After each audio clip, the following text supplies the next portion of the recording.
Tapi jujur ya, walaupun dia ganteng, dia kaya raya, dia apa, tapi kan lu yang kenal dekat. Dia tipe lu nggak? Kenal deket. Ya maksudnya lu yang lagi sering spend time waktu sama-sama. Ya baru-baru akhir-akhir nih lah. Jujur yang pertama kali tergila-gila sama Gio tuh Wendy. Sumpah Wendy sama tim aku. Kalau lu bayangin, Mereka yang kayak gini. kalau tidur, Iya. lu mau bangun tidur sebelum segampang itu, lu pengen gak bangun melek cepet-cepet. Gak bakal lu kesiangan. Ganteng banget. Jadi sebenarnya yang tipe lu Wen. Wendy dari awal yang ini ganteng banget sampai mereka datang.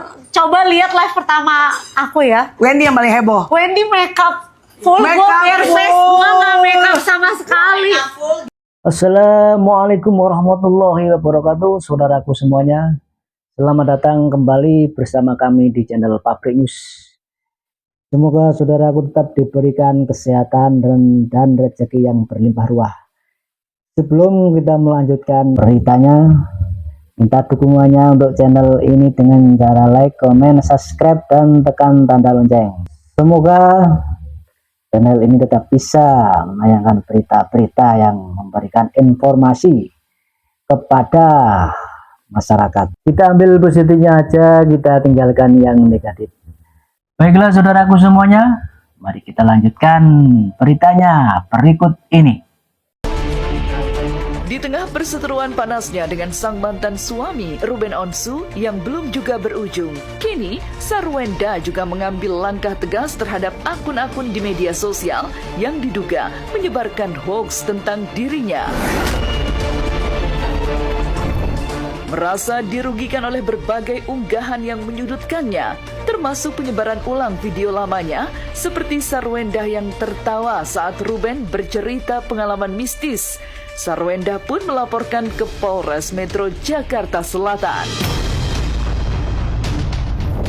Dan setelah laporan dibuat pada Jumat pekan lalu, Wenda yang didampingi kuasa hukumnya terlihat kembali mendatangi Polres Jaksel kemarin untuk menyerahkan dokumen dan bukti tambahan. Terima kasih semuanya, nanti akan dilanjutkan semua sama kuasa hukum saya juga. Jadi terima kasih, biar mereka aja yang menjelaskan ya. Terkait adanya dugaan pencemaran, tindak pidana pencemaran nama baik dan fitnah. Jadi hari ini agendanya hanya menyerahkan bukti tambahan aja. Lantas, benarkah keberadaan akun-akun penyebar hoax tersebut tidak hanya mengganggu ketenangannya, tetapi juga berdampak pada pekerjaannya? Benarkah ada nama Tessa Mariska hingga Emma Waroka dalam laporan Sarwenda? Nggak sekalian lapor main maha kuasa aja, tanggung lapornya. Giliran netizen langsung lapor Pak.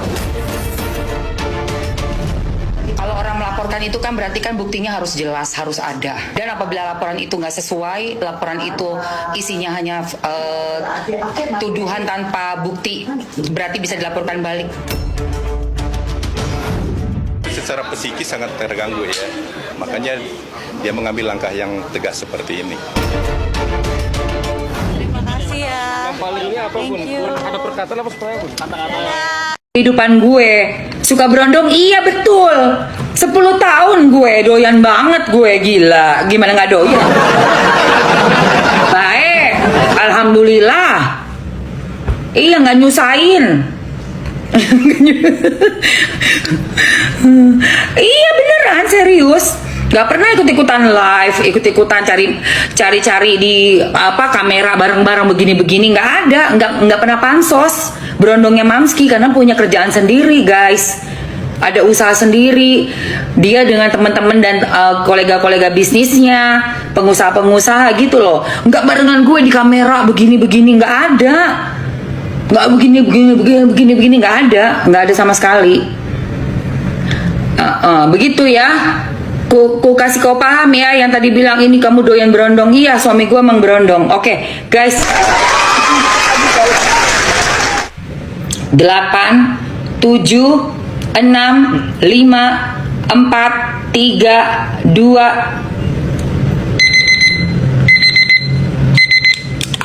Oke sayang. Sudah ambil semuanya, jangan lupa di payment. Jadi cuma 167.000.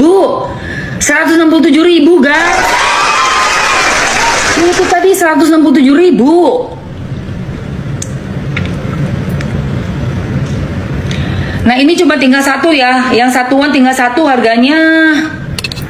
Yang satuannya tinggal satu harganya 97.500. Kalau dua tadi 160 berarti cuma 80.000. Iya kan? Bener nggak? Iya bener sayangku.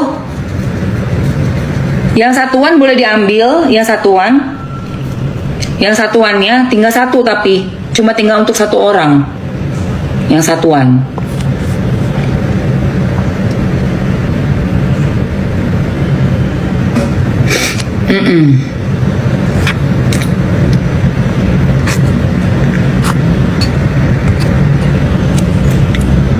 Oke sayang. Sip sip.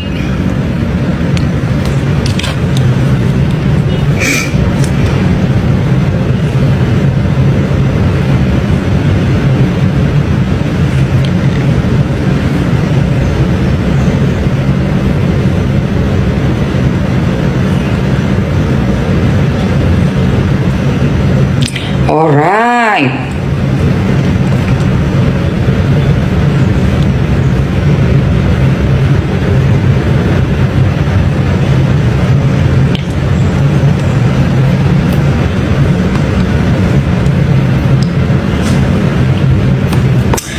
Guys,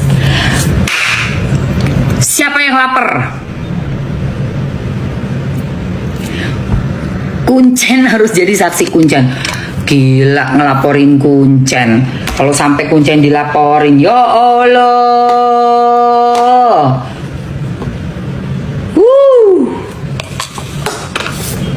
Blunder ya guys.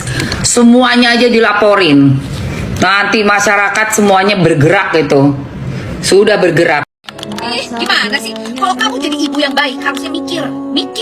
Jangan cuma emosi sesaat. Jangan cuma hanya mikirkan kamu dan pacar kamu, gitu loh. Mikirkan mental anak, karena ada di sana terindikasi eksploitasi anak dalam berjualan Anda. Oke? Jangan begitu jadi orang.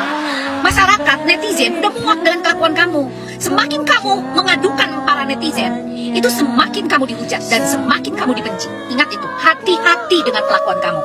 Jangan kesulut emosi dengan apapun yang ada di sosial media. Ingat, kamu harusnya introspeksi diri, memperbaiki diri, karena kelakuan kamu memang salah, oke?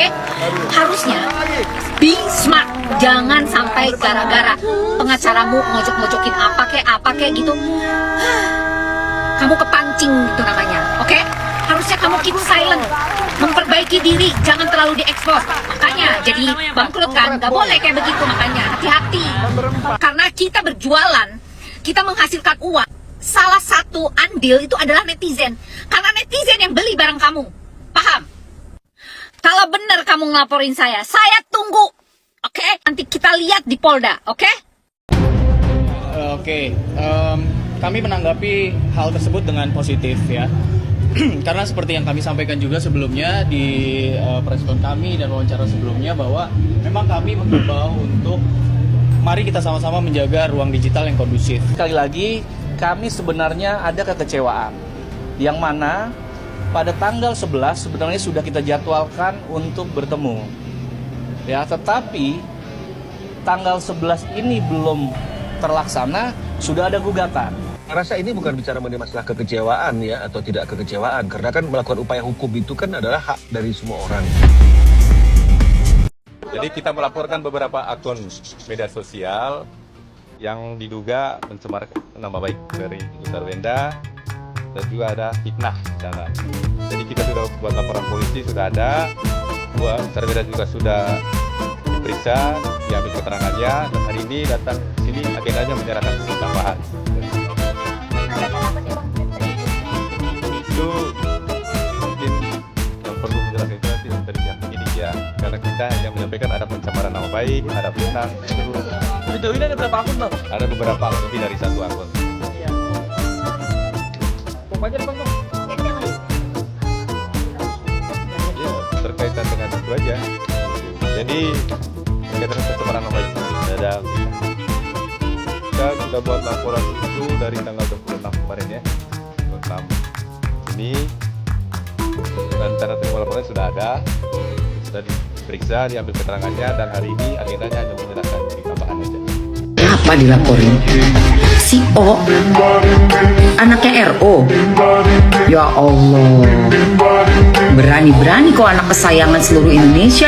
Ya, Mamski, ya Emma Waroka, Koko Hiroshima, Rita Gading, sama Onyo.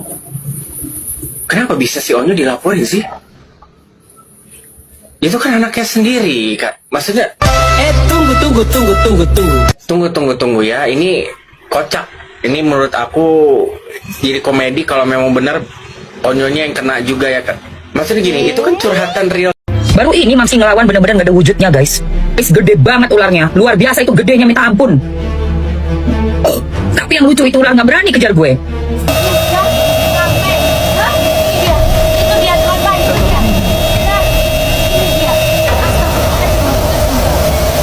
Geger seada-adanya. Jagat maya per hari Jumat 3 Juni 2023 SEIS ini benar-benar diguncang oleh sebuah benang merah mistis yang berkelindang dengan isu hukum paling panas di panggung hiburan tanah air. Saluran informasi digital, khususnya platform TikTok, mendadak meledak hebat setelah sebuah potongan video siaran langsung atau live streaming dari aktris senior Emma Waroka viral dan memicu miliaran spekulasi liar dari netizen. Dalam potongan video yang beredar luas tersebut, Emma secara blak-blakan membagikan sebuah pengalaman supranatural yang sangat menegangkan, di mana dirinya mengaku baru saja didatangi oleh sosok ular besar misterius di dekat sebuah pohon tumbang di dalam mimpinya. Namun, yang membuat bulu kuduk warganet kian merinding adalah ketika cerita mimpi buruk tersebut secara masif dicocok-logikan oleh publik internet sebagai simbol manifestasi kiriman gaib dari makhluk peliharaan Gunung Kawi, menyusul berembusnya rumor kencang di kalangan emak-emak netizen bahwa Emma Waroka diduga kuat menjadi salah satu figur publik yang masuk dalam daftar 4 akun yang dilaporkan oleh pihak Sarwenda ke kepolisian belakangan ini. Sebelum kita membedah lebih dalam mengenai misteri di balik mimpi ular besar tersebut dan menganalisis secara objektif mengapa netizen begitu agresif menghubungkan fenomena metafisika ini dengan perseteruan hukum di Jakarta, bagi kamu pemirsa setia channel Twins Trending, semoga selalu diberikan kesehatan yang prima dan perlindungan spiritual yang mutlak di tengah cuaca dingin pancaroba ini. Yuk langsung saja klik tombol subscribe dan aktifkan lonceng notifikasinya sekarang juga agar tidak ketinggalan ulasan gosip investigatif paling kritis setiap hari. Hikmah penting dari peristiwa ini adalah bahwa di era keterbukaan informasi, masyarakat digital sangat mudah terhanyut ke dalam narasi supranatural ketika sebuah konflik nyata sedang memanas. Namun sebagai pengguna media sosial yang bijaksana, kita harus tetap mampu berdiri di atas landasan akal sehat dan tidak menelan mentah-mentah spekulasi liar sebelum adanya pembuktian resmi di dunia nyata. Telusuri isi dari kesaksian mistis yang dibagikan oleh Emma Waroka, aktris senior yang dikenal vokal menyuarakan perlindungan mental anak-anak ini, menceritakan bahwa dalam mimpi mengerikan itu, dirinya sebenarnya tidak sendirian menghadapi ancaman sang ular besar. Emma mengisahkan bahwa di tengah ketegangan melihat reptil raksasa tersebut, ia justru mendapatkan benteng perlindungan yang sangat kokoh dari kehadiran sosok-sosok orang tua bijak yang berada di sekelilingnya, sehingga dirinya berhasil terselamatkan dari bahaya gaib yang mengintai. Gede gini nih, hampir semeter nih. Jadi itu ngeliling pohon itu jatuh dia. Terus dia gerak keluar, Mas lihat palanya aja segede gini nih, pala. Gede banget. Gede begitu tuh. Kecil, pala ke belakang gede panjang. Gue lari ke rombongan gue yang di mimpi itu ya. Terus ada yang laki-laki tuh, Mamski lihat. Kok perasaan Mamski, ini yang mau diambil yang laki-laki nih. Siapa nih laki-laki? Nggak tahu Mamski itu siapa. Nggak kenal, nggak tahu. Pokoknya gue bilang, kamu melarikan diri, cepat. Gue bilang gitu. Nah, di sini yang kayak aku ngalamin kejadian aneh setelah nonton podcast yang lagi viral soal pesugihan. Soalnya aku juga nggak sengaja ngelihat podcast ini pas aku beberapa hari yang lalu berangkat ke kantor sama suami aku. Di mobil kan aku main handphone, lewatlah di FYP aku cuplikan dari podcast ini. Nah karena penasaran, akhirnya aku ke YouTube, terus aku buka lah dan nontonlah podcast ini dari awal sampai akhir soal si mantan asisten artis yang menceritakan kegiatan pesugihan yang dilakukan mantan majikannya. Di sini aku nggak mau bahas artisnya, yang aku mau bahas adalah efek yang aku rasain setelah aku nonton podcast itu secara full. Habis nonton si podcast itu kan aku ke kantor, dari pagi sampai malam tuh biasa aja, normal, nggak ada yang aneh. Sampailah malam aku mau tidur sama anak aku karena suami aku masih di kantor, jadi aku cuma berdua sama anak aku, umurnya hampir 4 tahun. Nah kalau setiap tidur kan kita matiin lampu ya gitu. Nah udah mati lampu, udah benar-benar siap tidur, tapi anak aku ini belum mau tidur. Nah malam itu posisinya di atas dipan kasur aku, kelihatan di pantulan dari cermin. Jadi di atas dipan ini tuh ada lampu tidur bentuknya astronot kayak gini. Ini tuh tipe lampu yang di sini ada tombol on off-nya, tapi dia nggak akan nyala kalau nggak ditepok. Ini posisinya udah on-nya, dan ini tuh baterainya udah mau habis. Jadi ditepok pun dia tuh kayak susah banget gitu loh, tapi bisa masih nyala. Cuma susah, dia harus ditepok dulu biar nyala harusnya. Nah tiba-tiba jam itu udah nunjukin jam 11 lewat gitu, hampir tengah malam. Si anak aku yang belum tidur ini tapi udah kriip-kriip gitu matanya, tiba-tiba bilang gini sambil nunjuk ke arah lampu ini. Dia tiba-tiba bilang, astronotnya nyala ya, katanya kayak gitu. Pengakuan emosional ini langsung disambar oleh netizen di kolom komentar yang mengaitkan kehadiran orang-orang tua pelindung tersebut sebagai simbol dari doa-doa tulus masyarakat luas serta sinyal dukungan moral yang kuat dari para penasehat hukum senior di Jakarta yang selama ini berdiri di kubu Ruben Onsu demi mengawal ketenangan jiwa sang buah hati. Keliaran spekulasi publik digital kian tidak terbendung karena momentum viralnya mimpi ular besar ini bertepatan dengan gonjang-ganjing pelaporan 4 akun media sosial oleh pihak Sarwenda atas dugaan pencemaran nama baik. Mengingat dalam beberapa minggu terakhir, Emma Waroke sempat secara kritis menyoroti aktivitas siaran langsung jualan yang melibatkan anak-anak di bawah umur. Netizen di TikTok secara mandiri langsung membangun sebuah opini kolektif bahwa serangan mimpi buruk yang dialami Emma merupakan imbas domino atau gesekan energi negatif dari pihak-pihak yang merasa terpojok oleh kelantangnya bersuara. Potret cocok logi massal ini mencerminkan betapa psikologis masyarakat digital Indonesia sangat menyukai narasi pertempuran antara kekuatan hitam dan putih, di mana setiap kejadian medis ataupun non-medis yang menimpa seorang tokoh vokal akan langsung digoreng sebagai bagian dari intrik perang senyap dunia supranatural. Disinilah sudut pandang kritis yang benar-benar membuka mata kita semua, teman Twins. Kita harus melihat fenomena ini secara jernih, adil dan berimbang tanpa harus ikut larut dalam penyesatan opini internet. Kabar yang menyebutkan bahwa Emma Waroka didatangi oleh Demut Gunung Kawi ataupun menjadi salah satu oknum yang dipolisikan pada dasarnya masih berada dalam ranah spekulasi, asumsi sepihak, dan harapan interpretatif dari netizen digital semata. Secara hukum formal, pihak kuasa hukum Sarwenda belum pernah merilis nama-nama resmi dari pemilik 4 akun anonim yang mereka laporkan, sehingga menyeret nama seorang aktris senior ke dalam pusaran pidana ini jelas merupakan langkah yang terlalu dini dan berisiko memicu kesalahpahaman baru yang merugikan nama baik kedua belah pihak. Perkembangan dari viralnya video mimpi ular besar Emma Waroka ini diprediksi akan terus memuncakkan retensi penonton dan interaksi kasta tertinggi di platform media sosial sepanjang hari ini. Solidaritas netizen yang kompak menyuarakan gerakan pasang badan untuk melindungi para tokoh yang berani bersuara menjadi bukti nyata bahwa publik ini tidak lagi sekedar menjadi penonton pasif, lantas ikut bertindak sebagai pengawal moral di balik kaca kira. Masyarakat kini diimbau untuk terus menyikapi dinamika ini dengan kepala dingin, tidak memperkeruh suasana dengan tuduhan-tuduhan mistis yang tidak berdasar, dan menyerahkan seluruh pembuktian perkara pencemaran nama baik ini kepada proses hukum yang transparan di kepolisian. Bagaimana menurut pendapat, analisis tajam, dan pandangan objektif kalian melihat hebohnya mimpi mistis ular besar Emma Waroka yang langsung dikaitkan netizen dengan isu laporan polisi ini, teman Twins? Yuk jangan ragu untuk tuliskan opini cerdas kalian di kolom komentar yang tersedia di bawah ini. Pastikan kalian juga mengklik tombol like, membagikan video ini ke seluruh jaringan grup media sosial kalian, dan tetap setia memantau perkembangan berita investigatif terhangat yang disajikan secara jujur, berbobot, dan tidak memihak. Hanya di channel Twins Trending. Sampai jumpa di konten video viral berikutnya. Gaspol!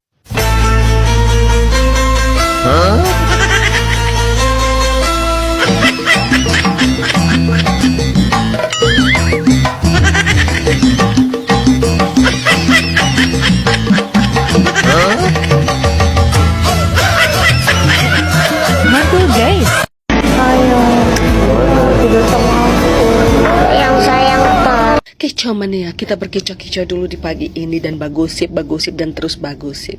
Tentang apa ulasannya pagi ini, Inces? Tentang video yang tadi. Kenapa memang video yang tadi? Kau masih bertanya kenapa? Ini video ini tuh menjadi pertanyaan di benak gue. Makanya gue mau ulaskan di sini, ya kan? Tapi tugas aku tuh cuman meng-up saja video-video yang sudah tersebar luas ini. Dan kepengen semua para pakar-pakar Komnas Perempuan, Komnas HAM, Komnas apalah itu, ya kan, berhubung ini kasus sudah sampai di tahap pengadilan dan berkas-berkas si Ruben itu sudah dimasukin, ya kan, sebentar lagi ini akan jalan persidangan.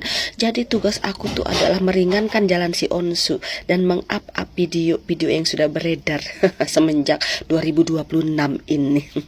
Jadi kepada pakar-pakar hukum, pakar-pakar semuanya, Komnas HAM, di mana pakar-pakar yang si Endah datangi, coba minta tolong telah dulu video ini, video yang anak si Onsu komplain karena ibunya romantisan di depan dia dengan panggil sayang. Terus kalau nggak bisa dipanggil sayang, panggil apa dong? Panggil uncle. Iya, saya itu pengen bertanya kepada anda semua. Kan akhir ini si Enda bilang itu menjaga perasaan anak, ya kan, harus video pokoknya di ruang publik ini tuh nggak boleh sampai anak itu kayak gimana gitu, ya kan. Itu yang selalu dibilangnya. Tapi sekarang banyak beredar video-video, potongan video-video mereka keromantisannya, ya kan. Dan video-video seperti ini kayaknya video sengaja dibuat untuk memancing biar Ruben Onsu tuh kayaknya tersinggung gitu kan. Ya iyalah, kan anak kandung, masa bapak kandungnya mau digantikan sama orang? Itu kan gak masuk akal, ya kan.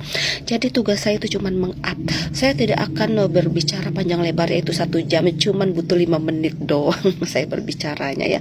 Untuk pakar silakan masuk ke video saya, telah video yang tadi ya kan.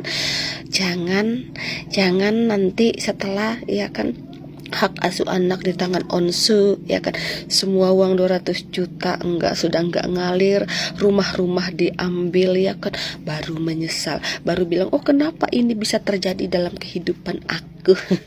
Jangan sampai ada penyesalan seperti itu untuk si Endah, ya.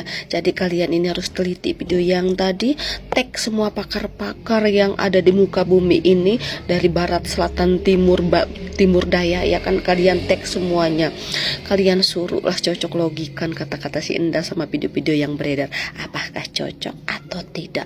Ketika memang tidak cocok, berarti jalan si Ruben untuk mengambil hak asuh anak itu tuh terbuka dengan lebar dan berjalan mulus seperti jalan tol, ya kan. Tapi ketika pakarnya bilang, oh ini biasa aja, nggak bisa dijadikan bukti, oke lah, nanti kita lihat hasil akhirnya gimana.